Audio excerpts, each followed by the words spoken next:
What's going on, everyone? Marco here, and the Apple HomePod has been on the market for a little over a week now, and saying it's a bit unintelligent is pretty fitting. Apple decided to enter the smart home speaker market late in the game, but it had to carry all of its Apple's strict and almost required restrictions to be a true Apple product. I'm sure you've heard it on other videos, but prepare for it again. The HomePod requires an iPhone or any iOS device. You basically can't really use the HomePod without an Apple iOS device. It uses the same Apple W1 chip as your AirPods for setup, which makes it seamless but Apple only. Siri is the only way to interact with the HomePod the way it was intended to. So you'll have to be okay with an assistant that is really at the bottom of the totem pole of intelligence. And the biggest gripe with the HomePod is you basically have to be an Apple Music subscriber to get the darn thing to work the way it's supposed to. So if you use Spotify like me, then you're out of luck using this as a true smart speaker. So Apple basically created this thing for Apple customers, not just general customers. You must be tied and completely embracive of all things Apple. But you know what?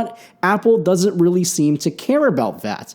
That's who they created this product for, and the hardcore Apple customers won't really mind the quirks and realize how amazing of a product the HomePod truly is. Even with all the downsides the HomePod is facing, the most important quality of a speaker is, well, the speaker, and more specifically, the sound quality coming out. The HomePod is by far the best sounding at-home smart speaker you can pick up today.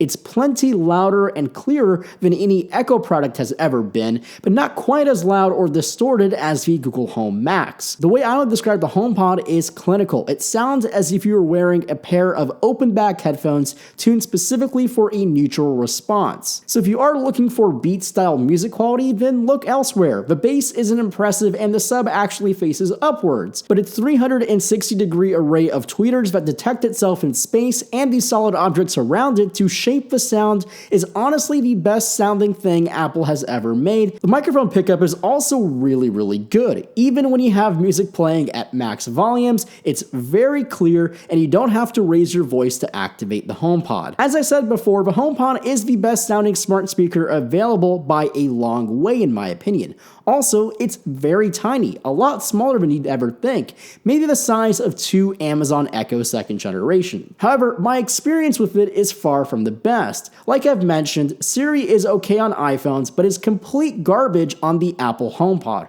First of all, it's unable to detect multiple voices. Anyone can activate HomePod, and if you have personal requests enabled, anyone can read your messages and send responses at will. Currently, it's only able to work independently, meaning if you have two Apple HomePods, you can't link them together for true stereo or surround sound if you have even more. Also, Spotify is plainly unsupported on the Apple HomePod. Now, you can play music through it via an AirPlay speaker, basically connecting it through your Spotify app, and you do have the ability to say play, pause, next, or back, but that's about it. You can't specifically ask Siri to tell you or play you a song right from the Spotify playlist. You have to link it to Apple Music. So overall, my experience with HomePod is extremely mixed.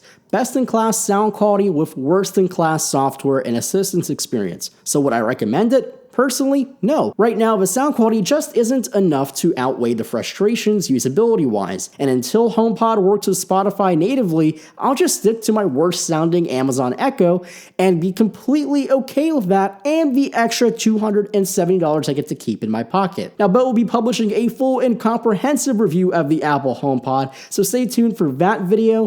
Thanks for watching, and as always, my name is Marco Hanna, and I'll catch you in my next video.